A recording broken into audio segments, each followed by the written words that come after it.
What is up, people?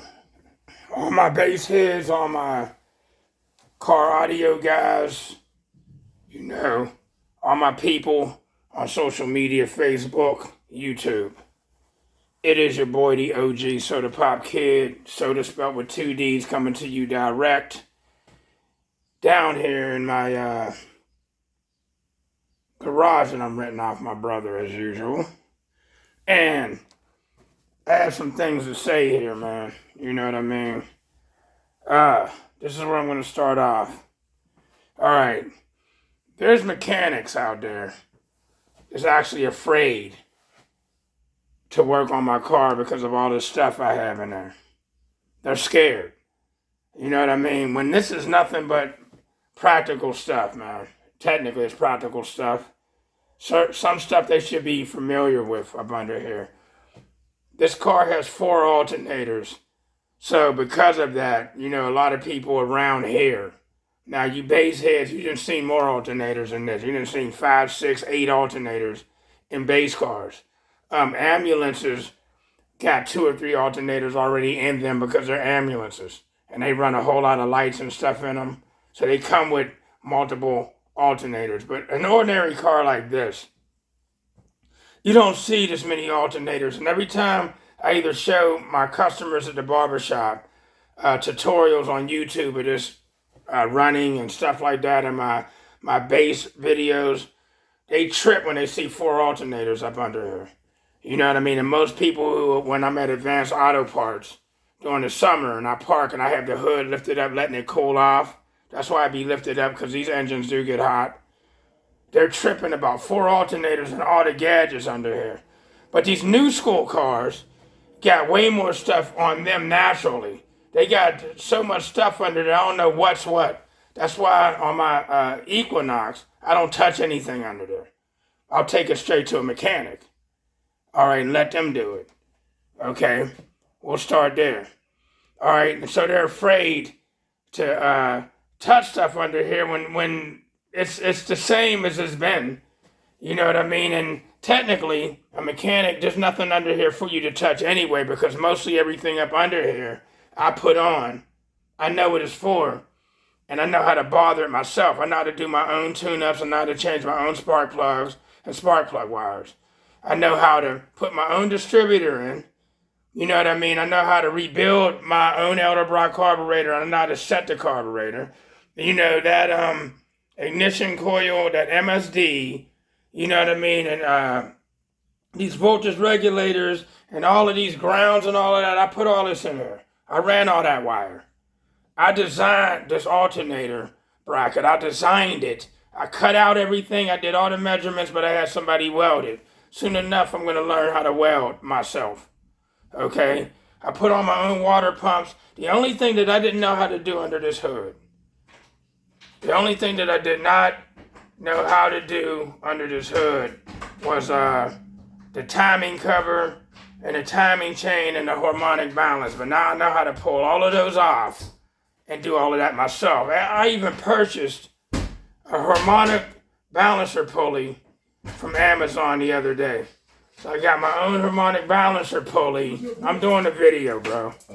I'm doing my own harmonic balancer. That's my brother right there. You want to be on video? Come on out. No, I want to be That's my brother right there, y'all, with his new pit bull / boxer. I don't want nobody all over my bees. Okay, cool. All right, well, I'm doing a video. So the only thing that I didn't touch at the time was a harmonic balancer pulley. Now I know how to pull that off. I know how to put a timing chain on. I already knew how to find number 1 and all of that. So there's really no reason for a mechanic to even be up under here, unless he's going to come up under this hood and take some wires off so the battery won't be connected. But the battery's in the back. You know what I mean? I'll get to that. So what's there to be scared of? If you're a mechanic, you should know how to work on this. I'm not a mechanic. I just know how to mess with certain things. I'm not technically a mechanic. I should have been. All right, so why would you be scared to come under here? That's the first thing. So let's go to the back. All right, all of this stuff has a meaning under here. I'll get back to that. let's go under the hood, trunk here. That there's the battery. That comes out of a C-Max, a Ford C-Max hybrid lithium car. And what we do is we take those batteries and we put them together in this 12-volt format here. We got to put them together ourselves and connect them and put the angle iron on and all this, that, and the other. All right, and then carry it and put it in here. This battery is a 190 amp hour battery, which can hold 80,000 to 100,000 watts of amplifier power. And that there is, that's an XS Power 1415 IntelliCharger right there that charges this thing. So when this battery drops down in the low 14s, this will automatically come on, charge it back up to 16 something volts, and then shut itself off. So all winter long, I didn't have to worry about anything. I just plug it in and walk away from it, and it kept this whole thing charged up on its own without me even worrying about it. It won't overcharge, it won't do any of that. So that takes care of that. All right, because all the amplifiers and everything is out of here. But it's a battery. It does what a battery does. Positive and negative. Positive post, negative post. All right. So most mechanics will unhook the battery. So all you got to do is come up under here and take the main positive wire off that runs to the battery, or negative. This is the positive post. That's the negative post. I did all of this. So there's no battery under here anymore. But a battery's a battery. That battery runs the whole entire car. Headlights, everything. Starter, headlights, stereo system, everything, that runs all of it. All by itself at 15.7 volts. That's where I have it set. All right.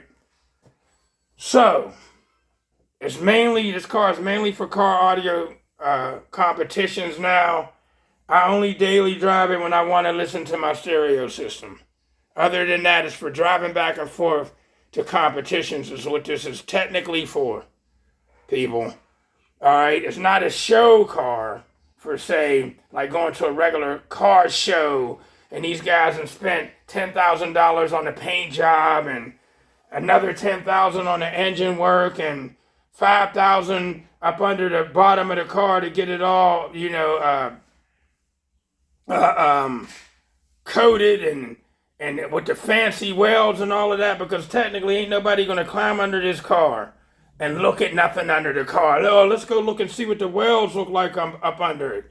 I'm mostly about this car running, being able to run.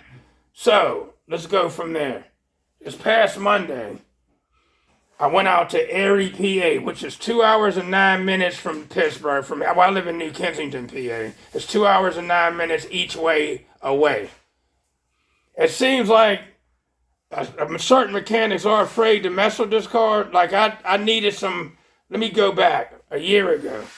I needed to get an axle shaft put in my rear end back there because it was leaking. The axle shaft was leaking, so I needed a new one. All right.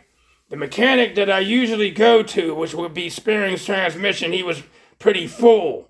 Like I'd be full with appointments at my barbershop. He was full.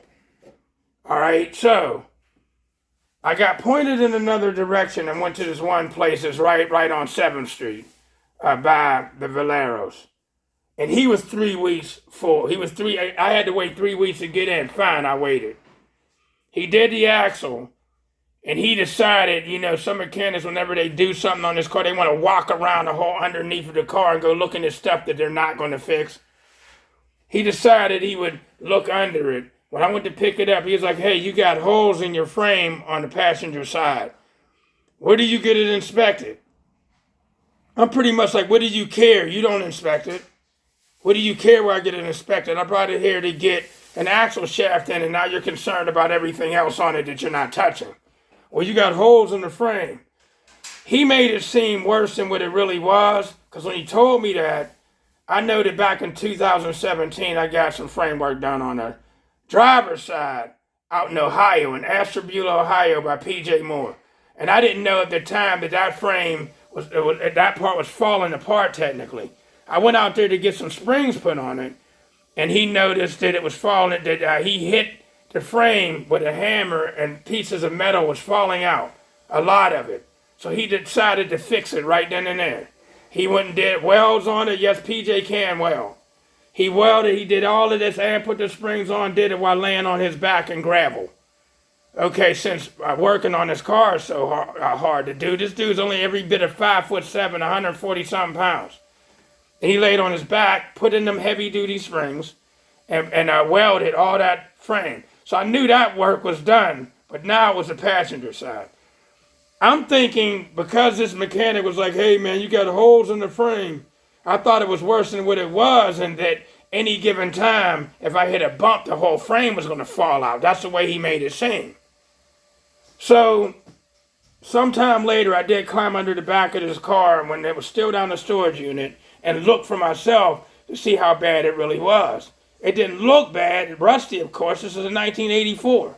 Of course, stuff under there is going to be rusty. This car is 40-something years old. So, I looked, and I pushed my finger on it to see if my finger would go through the frame or anything, if it was that soft. That didn't happen. And I looked a little bit and I was like, all right, well, more sooner than later, I'm going to get frame work before I do any other stereo system in here after I sold my subs and amps. I was like, before I put anything else in here, I'm going to go get the frame done, whatever it needs done. Because I couldn't see it with the naked eye. All right. So I took it to my man, Mike. And Mike and them, was like, man, he's mainly rebuilding transmissions and he has other guys in there to do his mechanical work, with some of them with AWOL on him. Again. Okay, so he welds, of course, but I took the car down there. When he finally looked at it, his guy called me and was like, hey, man, you spray, okay, let me go back again. Back in 2012, I sprayed the expander foam up in the frame. For you YouTuber guys, I sprayed the expander foam up in the frame thinking I was doing something good to preserve the wiring and the brake lines and stuff. That's why I did that. If I would have known better, I would not have did that. Okay, so when Mike and them seen the expander foam up in there, and he seen the holes, wherever the holes were. I didn't get to see the holes that was actually in the frame. He decided that no, that's going to be too much work taking down the gas tank, which only had 2 straps on it, 2 aftermarket straps that I put on. Okay, and it had an old strap that was pretty much rotted out that I planned on cutting off, actually. So I was like, but when he said he couldn't do it, I thought the car was done. I was like, damn, I'm going to have to junk the car. He can't fix it. That's the first thing I'm thinking. So I was like, somebody can fix it. So I went up on Facebook, mentioned it. Now, Brandon Bennett came at me on Facebook. Him and another dude named Ben Carnes came at me. And Ben lives 4 hours away in Ohio. Out there in, what part of Ohio? Okay, I can't remember what part of Ohio. Lima, Ohio. That's 4 hours each way. But then Brandon came at me that lives in Erie. He's like, I could fix it. I could fix anything. I'm not afraid to work. I was like, okay. But then I found someone not too far from me, an old school guy, like 67 years old. He's been working on these cars all his life, he said. I was like, can you weld? He said, yeah, I can weld. I mentioned, I was like, I got that 84 Olds Delta. He knew what car it was. He's like, oh, you the guy to drive that car. Yeah, I need framework. Bring it down here. He looks at it and says, oh man, there's nothing I can do with it. It got expander foam up in there. It's going to catch fire. It's going to burn down. I'm afraid to use it. So now I'm thinking, how much expander foam did I actually spray under this car? I'm thinking, I must have sprayed a lot of expander foam under, because I do remember at one point digging some of it out because I wanted to get to the motor mount. To the frame bushings, which is all hockey pucks now. Years ago, me and a mechanic friend pulled the body up off the whole frame and replaced all the old school bushings with hockey pucks that I brought from Dick's Sporting Goods. And them hockey pucks is holding up. There was people telling me back then, oh, they're not strong enough. Yes, they are. I've seen guys stack the hockey pucks up to make the body to go way up in the air to put 30-inch rims on. So yeah, they do work. All right, and they've been up under there ever since and they haven't budged. But I dug out some of the expander foam to get to the bolts to tighten those pucks every now and then. All right, and I was like, wow. When the other guy said the same thing, oh, but the spandophone, man, is going to catch fire. I was like, oh, man. I was like, my last resort would be Ben out in Erie, but I had another friend that does actually weld. He does it for a living, traveling and welding, named Kendrick Green. He was like, yo, man, I could actually do the weld. He's like, I weld. That's what I do for a living, but of course he don't have time because he's traveling. So he was like, yo, man, there's a welding place right over in Springdale, right across the bridge. That's all they do. He's like, I know a couple of them. I was like, yeah, but it has a spandophone under. He's like, oh, that's not good. I was like, well, my boy PJ did the driver's side, despite spandophone. He did it anyway. He ain't have a problem. And he was like, well, go check out I was like, no, I'm going out Erie. I'd hit up Brandon. I was like, yo, man, I'm going to come out. What day? He said, come out Monday, which was this past Monday. I was like, sure, I'll go out there. I stayed at a teammate's house. I got teammates that live in Erie. I stayed at my boy Don Ward's house, and by my surprise, Brandon was just right down the road. He was just like down the road, go all the way to the end, make a left. He was right down the road. I was like, oh, he's close. Went, found him. He jacked the car up. He looked at it, and I got up under him with it. He found where the holes were. He's like, man, there's a small hole right here. He's like, I'll get that. Then we went on the other side, and I was like, well, he was like, where did you get this welded? I told him. But then we took the tank out. It only took 5 minutes to pull out that tank. That tank came right out. There was no problems, no issues to take out the tank. And I was like, Dad, that was easy. I was like, cut this old strap off. I was like, get rid of it. He got rid of it. I was like, that's not even in use no more. All right, so another thing. Yo, man, make sure you only have a quarter tank of gas in there, man. If you got a tank, it's going to be so heavy. So I had a half a tank of gas, and we picked up that tank and carried it away like it was nothing. It wasn't even heavy. All right, we sat it away. Then I got to see what it looked like without a tank under it. Then I found out there was another hole, technically on the side PJ did, that the tank was hiding. I was like, Dad, there's a hole there, and that was a pretty big hole. He's like, I'll get that. So to make a long story short, he started working on it technically around maybe almost 12 in the afternoon. He got done with all the welds at like 5. We didn't have any time to actually undercoat it and sand it, which that should have been done, but I was more concerned about the holes being filled. That's all I was concerned about, is it getting fixed. I was like, any given time I can get under there myself and sand it and undercoat it. You know what I mean? But that wasn't the plan, because I would have had to stay out area another whole day. You know what I mean? And my teammates and them, they had to go to work. He didn't have to work that day, but he had to go to work the next day, yada, yada, yada, which I don't think it would have been a problem for him to let me stay out there for another day. But I was like, nah, man, I wanted it fixed. I was concerned about the holes being fixed, period. So I wouldn't be afraid to drive the car, because they had me thinking the frame was going to fall out. Brandon got under there. He's like, yo, man, it ain't even all like that. I was like, fix it, man. Just get it done.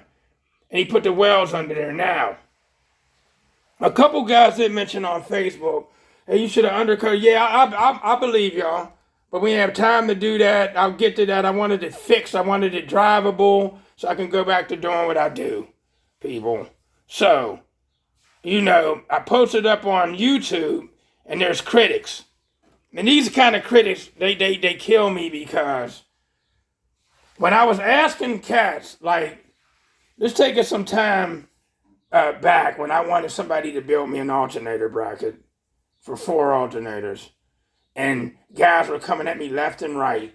I can do it, I can do it, I can do it, I can do it, I can do it. But then they didn't think that I was going to drive all the way to Wisconsin. Or they didn't think that I was going to actually come to them. So they're like, I can build you a bracket. Then when I was ready to come to them, they had excuses of why they couldn't do it, because they were too busy. Here we go again. When I got that rear end put in the back, when IH Automotive put that rear end in the back, and what he did is he enforced the rear end. He enforced it so it could carry more weight, and they welded it. Critics were coming up on there critiquing his welds. Oh man, I would have did a better job, but when I threw it at you, you wouldn't do it. But now you're coming up critiquing somebody else's work. And they was like, oh, because he didn't do it real pretty in his real zigzaggy, pretty welds. Hey, man, I would have did better than that. I'm like, pretty much like, shut up, man. I gave you a chance to do it. You had excuses. I got to take my son to football and all this other stuff. I was like, so y'all might as well just shut up. I wanted it to be effective, for it to work. It ain't like nobody's going to climb under the car. Like, oh, let's climb under there and look at the wells. Let's climb under there and look and see what it looks like up under the car. Come on, are you kidding me? You know what I mean? With all the vehicles riding around, especially those that in-car stereo shows that has rusted out wheel wells and all of that stuff that y'all can plainly see standing up. I take this to Brandon. Brandon does the wells. He did what I wanted him to do. I wanted him to close those holes and strengthen back up. On YouTube, guys are being critics. Like I knew that they would. Oh man, them was some nasty wells. That's scary, man. That's this, that, and the other. Okay, why don't you do it? Since you're such experts. Yeah, and I was just ignoring Picasso. I'm going to ignore these dudes. I'm not even going to argue with them. I mean, what I wanted done is done. It's fixed. They're going under there like, yo, talk about this and that. And there's a couple of them I said something to. I was like, I just wanted the wells. I wanted the holes covered, dude. Man, I wouldn't trust those wells. You know, critiquing his wells and criticizing his wells. All right, they're effective. It's working, bro. It's fixed. Yeah, we didn't undercoat it or nothing. We had time for that. We fixed it. He cut off a strap. He cut off some old metal that was in there that didn't need to be there. We put the gas tank back in. It took 10 minutes to put it back in. All it had was 2 hoses, a negative and a positive. We put it back in, put the straps back on, and everything was good. Period. So it's fixed. That's what I wanted it to be, fixed. So it's back up and running. The frame is not going to fall out. It wasn't going to fall out in the first place, but Cass was making me think that it was. It wasn't even all that bad. You know what I mean? I'm going to put this back up on YouTube because Cass was coming. I was like, why are y'all even concerned, bro? It's not your car. This car's been... brought this car in 1998. It's been on the road ever since then, going back and forth to Tennessee, Kentucky, Florida, all over Ohio. What other places did I drive this? It's been to Florida 4 times and back. This car's been on the road riding, man, while some of y'all has been through 5 cars already, bro. Like, yeah, this car's a monster, man. It's a tank. I trusted it to drive when the frame was falling apart when I went to Ohio and didn't know it. It still made it to Ohio. You know what I mean? So, you know, what's fixed is fixed. Now I can go back to what I do. And the consolidation that I told y'all about that was supposed to be done in July, it actually ended 2 days ago. Early. When I went up on the portal. So I'm done with that. I'm done with that $520 a month thing. It's done. It's over. You know what I mean? So I could breathe a little bit. You know what I mean? So, and they owe me $366 they're giving back. Yippee. You know what I mean? So, yeah, man, ain't no need in being critics because critics and bashers, man, y'all don't appeal to me, man. It's not your car. You're not spending money on it. There's this thing called minding your own business. Like, if you're being concerned is cool. Giving advice is cool. I take advice. But being critics, I don't care about all that. And we've been talking about bashers for years, bashing people for the stereo equipment they use because you don't approve of it, even though you don't compete. Or you're not doing numbers. Or you're up on these forums listening to what people say. And then you go back and repeat it, what people are saying without showing and proving, without finding out what it can do, the equipment can do. You know what I mean? You don't own this car. You haven't had this car for 26 years. You haven't put no money into it. You know nothing about it. I know everything about it. If something breaks, I know to take it to. I will be going to Brandon for certain stuff that other people out here cannot do. I'll just travel to him and get it fixed and come back home like I did. That was 4 hours and 18 minutes worth of driving. Like, I'm not used to all that. I drove this thing back and forth to Florida. It's never been towed to a show ever. It's been driven. To Daytona Beach. To South Beach 3 times. It's been driven, bro. You know what I mean? And made it there and back, never stuck on the side of the damn road, bro. Do y'all understand that part? All right, so either you're concerned about the welds under there that's gonna work, or you wish you would have did it. Then you should have said so. I'll do it. Then you could have did prettier welds so people can lay under there and go, oh man, look at them welds. Or when I put up a video, you feel me? So that's that. But mainly mechanics are afraid to get up under this car and work on stuff because of all that. But you won't. There's nothing up under here for you to work on. There's just the brakes for you to work on, the rear end for you to work on, the transmission for you to work on, or if there needs to be a whole new engine dropped in here. But I would be right there to help you. I'd be right by your side the whole way, helping you take off the alternators, helping you take off the charge studs that I put on, helping you move stuff out of the way. I'd be helping you. Because there's no way in the world I want you to go into here and start reaching for stuff that you know nothing about. You know nothing about. And more times than any, I've had cats accidentally arc out those charge studs on there with letting the wrench hit it because you're not paying attention to what the hell you're doing, bro. You know what I mean? Or arc that positive terminal out by hitting a ground because you don't know what you're doing. I watched it happen. I was like, yo, man, watch what you're doing, bro. Watch what you're doing. You might as well let me take the battery out for you and take the charge studs out for you if you're scared. But you're a mechanic, so you should be a professional at what you do. But technically you're not. It's sad that I gotta go all the way to Ohio sometimes and all the way to Erie to get certain things done that are just practical. It's a practical vehicle, bro. Which it's practical stuff. Those are voltage regulators that one goes to each alternator. They don't have internal regulators in them, they have externals. Those you can set to the voltage you want.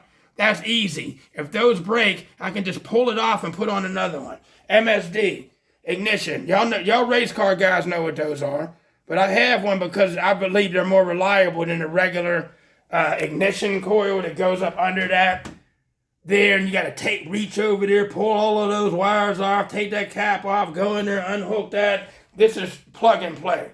If something goes the matter with this, I can use the same plug, pull it up, take it off, lay it down, plug it in. That's why I got all of that, plug and play. Most of this stuff on this car, I made it to where it's easy to remove and easy to replace.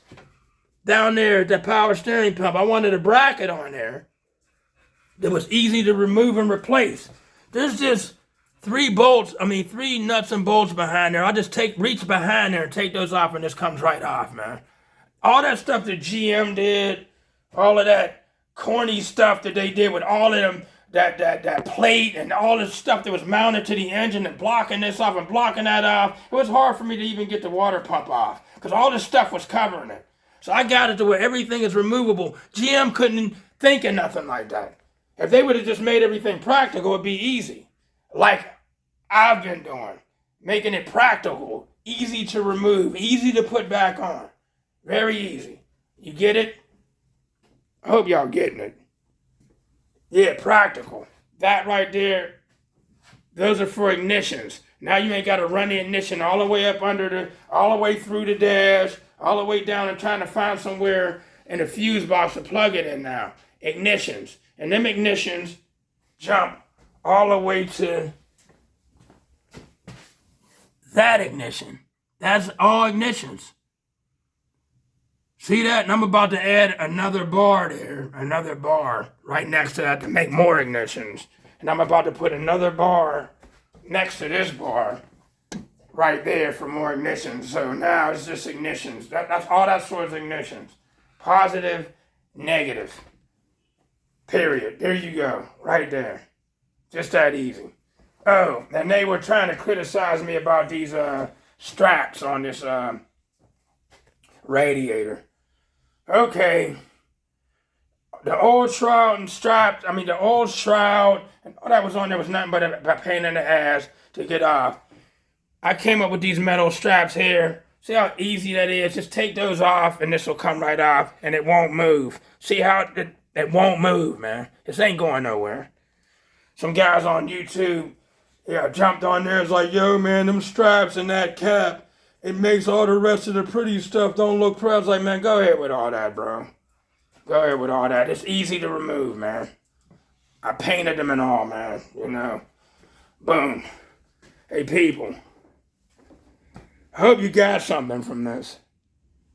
Alright, all the modifications and plexiglass windows I gotta use now because the levers went bad and the plexiglass, I just unbolt them and put them in.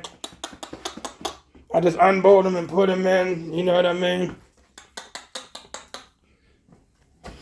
Say hi, that's my brother's dog. Say hi. It's a pit bull / boxer. You look good, don't he? Hey, quit picking with things in here, Lassie. Yeah, so that's that, people. It's your boy, the OG Soda Pop Kid. Good morning, good afternoon, good evening, and good night, people. Peace.